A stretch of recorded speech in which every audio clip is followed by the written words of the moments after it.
नमस्कार दोस्तों, आप सभी का स्वागत है आर्ट स्टडी से जुड़े हमारे चैनल सरस्वती एकेडमी में। इसमें हम प्रागैतिहासिक काल पे पढ़ रहे थे। प्रागैतिहासिक काल अब कंप्लीट हो चुका है, तो हम अब आगे पढ़ रहे हैं सिंधु घाटी सभ्यता की कला। तो सिंधु घाटी सभ्यता की कला से जुड़े हुए नोट्स मैंने 2 नोटबुक्स में बनाए हैं। तो पहले मैं पहली वाली नोटबुक से पढ़ लेता हूँ, फिर हम दूसरी वाली नोटबुक से भी पढ़ेंगे जो इसमें जिनका जिक्र ना हुआ हो। तो काफ़ी किताबों का अध्ययन करके मैंने ये नोट्स बनाए हैं, तो आशा है आपको इनसे लाभ होगा। तो शुरू करते हैं। सिंधु घाटी सभ्यता की कला 3500 ईस्वी पूर्व से 2500 ईस्वी पूर्व तक भारतवर्ष में ईसा से 3000 वर्ष ईस्वी पूर्व के मध्य चीन से लेकर मध्य एशिया तक एक सभ्यता का जन्म हुआ। इस सभ्यता की खोज 1924 ईस्वी में हुई और इसका श्रेय सर जॉन मार्शल और डॉक्टर अर्नेस्ट मैक को जाता है। ठीक है, सिंधु सभ्यता की खोज किसने की? तो 1924 ईस्वी में सर जॉन मार्शल और डॉक्टर अर्नेस्ट मैक को जाता है। इसके संबंध में भी डाउट है।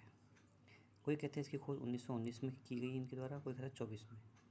तो इसका भी क्लियर मैंने दूसरी बुक में लिखा है, तो अभी आपको बता देंगे। सिंधु घाटी के विशाल क्षेत्र में काली लाल पकाई मिट्टी के बर्तन बनाने की कला का विशेष विकास हुआ है।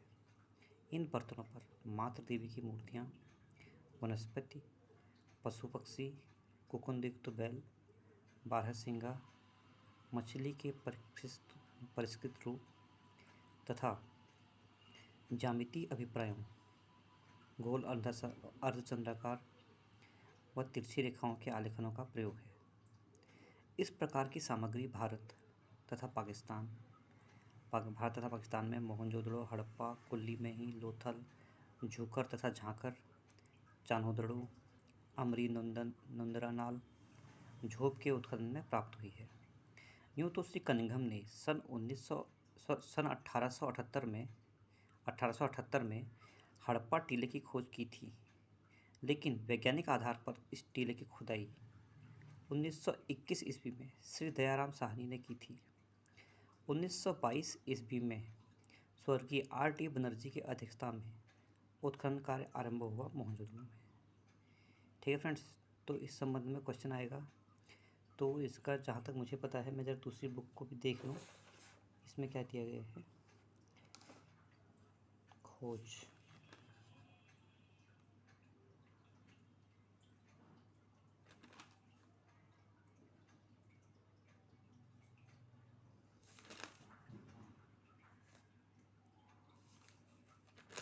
जरा सा वेट करें आप लोग। ओके फ्रेंड्स, तो यदि अगर क्वेश्चन आए कि सिंधु सभ्यता की खोज किसने की, तो इसका आंसर तो यही होगा कि 1924 ईस्वी में इसकी खोज सर जॉन मार्शल और डॉक्टर अर्नेस्ट मैक को दिया जाता है, क्योंकि इन्होंने ही सबसे पहले बताया कि सिंधु घाटी एक विशाल सभ्यता है जिसमें कि हड़प्पा मोहनजोदड़ो एक स्थल है। ये 1924 में इन्होंने बताया कि सिंधु घाटी सभ्यता एक विशाल सभ्यता है। ठीक है, तो सिंधु घाटी सभ्यता अगर पूरा पूरा सिंधु घाटी सभ्यता के बारे में पूछे तो 1924 में सर जॉन मार्शल और डॉक्टर अर्नेस्ट मैक ने की।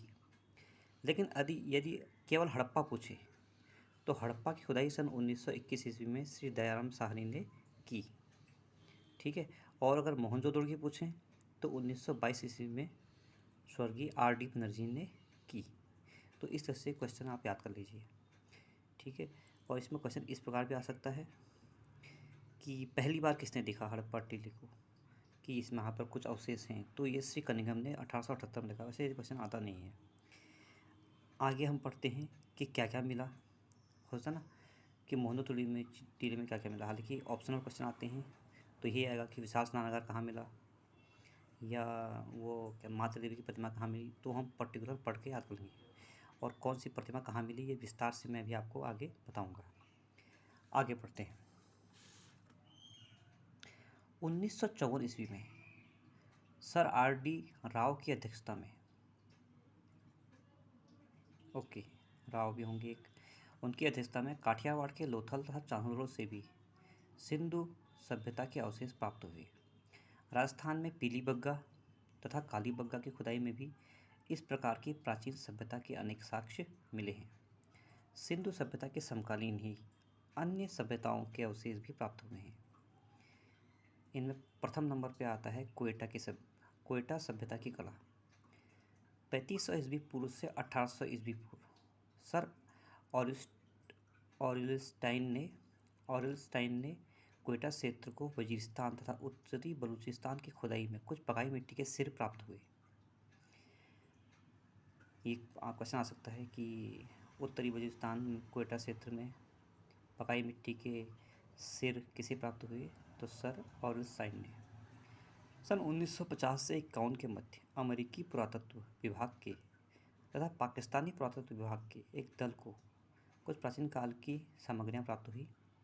क्वेटा क्षेत्र के 19 स्थलों पर खुदाई की गई, जिसके फलस्वरूप कब की गई, 1950 से 51 के मध्य 19 स्थलों पर खुदाई की गई, जिसके फलस्वरूप इस सभ्यता के अनेक चिन्ह प्राप्त हुए हैं।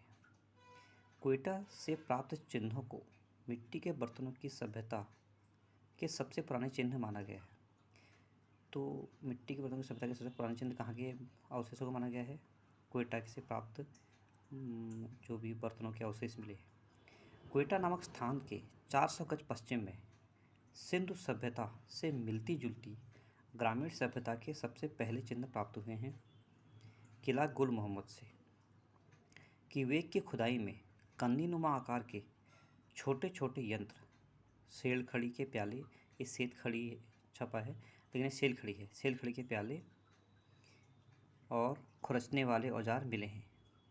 दमादस्त में बिना सर वाली, दमादस्त भी एक किवेक के आसपास होगा एक स्थल, दमादस्त की खुदाई में बिना सर वाली मूर्ति, साथ ही निचले तल में कच्ची ईंटों से बने कमरों के अवशेषों की प्राप्ति हुई है। दमादस्त क्वेटा से ही ऊपर के तल में जो मूर्तियाँ मिली हैं, इनके सिरों पर कानों तक बंधे चौड़े टायरा श्रृंगार पट्टी जैसे आभूषण और माथे के ऊपर शंकु आकार के निकले हुए अलंकरण बनाए गए हैं। तो जो दमादस्त क्वेटा से जो मूर्तियाँ मिली हैं, उनके ऊपर सर पर बांधने वाला कोई वो होगा श्रृंगार पट्टी, जिससे कि टायरा कहा है यहाँ पर, और उन पर शंकु जैसा कोई लटका रहता था, वो बनाए गए हैं। जैसे कि वहाँ से मिला था सिंधु घाटी सभ्यता में नहीं मिला था पुजारी जिसके सर पर पट्टी जैसी थी, तो उसी तरह के बांधते होंगे। आमरी नंदनलाल की सभ्यता की कला 3000 ईस्वी पूर्व से 1800 ईस्वी पूर्व। अमरी, पिंडी, लाहौरी, गाजी शाह, वही, शाह हसन आदि जगहों की खुदाई में भी आभूषण खंड प्राप्त हुए हैं। झोप सभ्यता की कला 4000 ईस्वी पूर्व से 2500 ईस्वी पूर्व। बलूचिस्तान के उत्तर में झोप नदी घाटी में अनेक पकाई मिट्टी की मूर्तियाँ प्राप्त हुई हैं। इनमें कोपरदार सांडों की मूर्तियाँ, पिरियानो घुंडई के मूर्ति खंड में घोड़े का अग्रभाग प्राप्त है। यहीं पर एक सिर रहित सांड की मूर्ति भी मिली है। ओके, झोप घाटी से प्राप्त अन्य मूर्तियाँ भग्नावस्था में हैं। इसका गठन भद्दा है। मूर्तियों के सिरों पर सादे ढंग का टायरा श्रृंगार पट्टी को बनाया गया है। पिरियानो घुंडई, कायुदानी तथा युगल घुंडे से उपरोक्त प्रकार के उदाहरण मिलते हैं, जिनके माथे चिकने, नाक उल्लू की चोंच जैसी, आँख के पुतलों के स्थान पर गहरे छेद हैं, छाती की बनावट गोल है, स्तनों का अग्रभाग यथार्थ ढंग से निर्मित है। अब आगे बढ़ते हैं और पढ़ते हैं कुल्ली मही की सभ्यता। ये सब पाकिस्तान के क्षेत्र हैं, चाहे वो दमादस्त हो और चाहे वो आपका क्वेटा हो, ठीक है, क्वेटा, दमादस्त, अमरी नंदनलाल, झोप, पिरियानो घुंडई, युगल घुंडई और कुल्ली मही। तो ये सब कहाँ की वो हैं, ये सब पाकिस्तान के क्षेत्र हैं। तो कुल्ली मही की सभ्यता की कला में झोप के समकालीन मकरान के तट क्षेत्र में सभ्यता के चिन्ह प्राप्त हुए हैं। मकरान कोई पहाड़ी होगी या कोई स्थल होगा, तो वहाँ के तट क्षेत्र में चिन्ह प्राप्त हुए हैं। मकरान तट यानी कि कोई समुद्र से जुड़ा हुआ क्षेत्र होगा, कराची या उसके आसपास। इसी प्रकार शाही टील, मही बांध आदि स्थानों में बड़ी संख्या में मूर्तियाँ प्राप्त हुई हैं। अनेक मूर्तियों का एक ही स्थान एवं परिसर में प्राप्त होना इस बात का संकेत देता है कि ये चट्टानें ये चढ़ावे के लिए किसी पवित्र उद्देश्य से यहाँ लाई गई होंगी। ये मूर्तियाँ 2 से 4 इंच तक लंबी हैं। कौन सी मूर्तियाँ? जो ये शाही टील मही बांध में प्राप्त हुई। ये मूर्तियाँ 2 से 4 इंच तक लंबी हैं। इनके पैर लंबे तथा शरीर का कोबड़ मुख्य है। शरीर का गठन स्वस्थ है। कुल्ली में कोबड़दार सांडों की आकृतियाँ आकर्षक नहीं हैं, क्योंकि सांडों के शरीर, आँखें, सींग का निचला भाग तथा गर्दन को रंगीन धारियों से सजाया गया है। मही बाँध से प्राप्त सांड की प्रतिमा के चारों पैरों में कोबड़ तथा छेद बने हुए हैं। मैं इनको बहुत ही अच्छे से डिफाइन इसलिए भी नहीं कर रहा हूँ क्योंकि पाकिस्तान क्षेत्र के से जुड़े क्वेश्चन यथाकथा ही पूछे गए हैं। अधिकांशतः इनके अलावा मोहनजोदड़ो, हड़प्पा और भारतीय क्षेत्र में जो सिंधु घाटी स्थल आते हैं जैसे लोथल, रोपड़, कालीबंगा, तो वहाँ से जुड़े क्वेश्चन अधिक आते हैं, तो मैं उन्हीं को विस्तार से आपको बताऊंगा। आगे बढ़ते हैं। तो इन छेदों में जो ये सांडों के शरीर में बनाए गए थे, इसमें पकाई मिट्टी से बने पहिए किसी तीली के सहारे लगाए जाते थे, जिससे कि टायर की गाड़ी की भांति उनको चलाया जा सके। कुल्ली में ही प्राप्त स्त्रियों की मूर्तियों में पशु आकृतियों की तरह रंग के चिन्ह दिखाई नहीं देते। कुल्ली में ही में मतलब रंग नहीं भरा गया है मूर्तियों में। मूर्तियों के शरीर कमर तक ही हैं। नेत्र, बाल, नाभि, छाती इत्यादि को अलग अलग छोटी छोटी गोलियों या बत्तियों से बनाया गया है। इसी प्रकार आभूषण तथा सिर की पोशाक भी बनाई गई है। अब आगे बढ़ते हैं।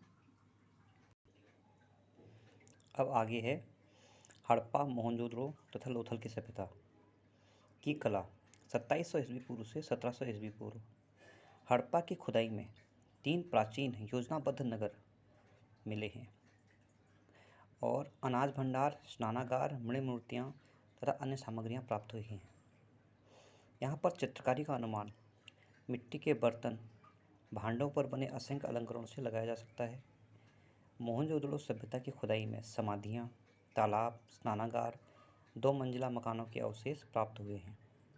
मोहनजोदड़ो से मिट्टी को पकाकर बनाए गए खिलौने एवं मोहरें प्राप्त हुई हैं, जिन पर उभारकर बनाई गई पशु आकृतियों एवं लिपि चिन्ह अंकित हैं। सिंधु घाटी सभ्यता से जुड़े हुए कुछ नोट्स मैंने दूसरे डायरी में भी बनाए हैं, तो देख लीजिए। भारत में पाषाण युगीन प्राप्त अवशेषों से व उनके बाद के साक्ष्यों से इतना निश्चित रूप से पता चलता है कि प्राचीन काल से ही भारत का संबंध सुमेर, मिस्र, ईरान तथा आदि सुदूर देशों से स्थापित हो चुका था। वस्तुतः मोहनजोदड़ो तथा हड़प्पा नामक स्थलों की खोज 20वीं शताब्दी के प्रथम चरण में हुई। यह भारतीय सभ्यता के इतिहास की एक युग परिवर्तक घटना थी। 1856 ईस्वी में वही कहा गया है कि अंग्रेज जनरल कनिंघम को सेल खड़ी स्टेटाइट की मोहरों से सहित अनेक प्राचीन वस्तुएं प्राप्त हुई। 1921 में दयाराम साहनी ने हड़प्पा टीले की खुदाई का कार्य आरंभ करवाया, क्योंकि वो तो निर्देशक थे ना। इसके अतिरिक्त इसके 1 वर्ष पश्चात श्री राखलदास बनर्जी को मोहनजोदड़ो मृतकों का टीला में 1922 ईस्वी में अनेक प्रकार के पुरावशेष प्राप्त हुए। इसके साथ ही चान्होदड़ो, लाहुम जोदड़ो, शाहजी को टीरो, झोकर झांकर, कुटली में ही, वही है जो हमने भी पढ़ा था, कुल्ली में ही, यहाँ कुटली में ही लिखा है, पेरियानो घुंडई, राना घुंडई, कोर्तिजी आदि में भी इस हड़प्पन संस्कृति के अवशेष प्रकाश में आए। तो आप समझ गए होंगे पढ़ के ही, इस बुक में ज़्यादा व्यवस्थित और सटीक जानकारी दी गई है इस नोट्स में। तो चान्होदड़ो, लाहुम जोदड़ो, शाहजी को टीरो, झोकर झांकर, कुल्ली में ही, पेरियानो घुंडई और राना घुंडई और कोर्तिजी, ये सभी हड़प्पा नगर के केंद्र हैं। ठीक है। सुमेरियन सभ्यता के समकालीन प्रतीत होने के कारण इसे इंडो सुमेरियन नाम दिया गया। सिंधु घाटी का किनारा इस सभ्यता का प्रमुख केंद्र है। सिंधु घाटी का किनारा इस सभ्यता का प्रमुख केंद्र होने के कारण इसे सिंधु घाटी सभ्यता भी कहा गया। यहाँ के निवासी योजनाबद्ध नगरों में रहते हुए व्यापार, कृषि के साथ लेखन कला का कार्य भी करते थे। इस कारण इस संस्कृति को पुरा ऐतिहासिक प्रीटो हिस्टोरिक संस्कृति तथा ताम्र पाषाण युगीन सैंधव सभ्यता व कांस्य युगीन सभ्यता आदि नामों से पुकारा जाता है। सिंधु घाटी सभ्यता के अवशेष सर्वप्रथम हड़प्पा में 1921 में प्रकाश में आए। तत्पश्चात 1922 ईस्वी में मोहनजोदड़ो राखालदास बनर्जी के निर्देशन में वहाँ भी अवशेष प्रकाश में आए। इसके बाद गंगानगर जिला राजस्थान में घग्गर नदी के किनारे कालीबंगा में भी ऐसा ही स्थल है। जैसे कि आप समझ गए होंगे, कालीबंगा में भी अवशेष मिले। कोई पूछ सकता है या किसी क्वेश्चन में, और डेफिनेटली आ सकता है कि कालीबंगा कहाँ स्थित है। ऑप्शन में 4 आ जाएंगे, घग्गर नदी के किनारे, गंगा नदी के किनारे। तो राजस्थान में घग्गर नदी के किनारे गंगानगर जिला। कालीबंगा के 2 टीलों से प्राक हड़प्पा और हड़प्पा संस्कृति के अवशेष प्राप्त हुए। प्राक हड़प्पा, जहाँ तक मैं समझ पा रहा हूँ, मतलब हड़प्पा का प्राचीन काल या हड़प्पा का प्राथमिक काल। प्राक सभ्यता, प्राक हड़प्पा और हड़प्पा संस्कृति के अवशेष प्रकाश में आए। इस प्रकार इस सैंधव संस्कृति के विस्तार क्षेत्र में पाकिस्तान के पंजाब, सिंध, बलूचिस्तान के अतिरिक्त भारत के पंजाब, राजस्थान, गुजरात, हरियाणा, उत्तर प्रदेश के क्षेत्र संबंधित हैं। तो फ्रेंड्स, ये वीडियो 15 मिनट से ऊपर पहुंच चुका है, तो इसकी ज़्यादा बनने पर अपलोडिंग की भी समस्या आती है। तो इससे आगे को हम नेक्स्ट वीडियो में पढ़ेंगे। तब तक के लिए स्टे ट्यून सरस्वती एकेडमी।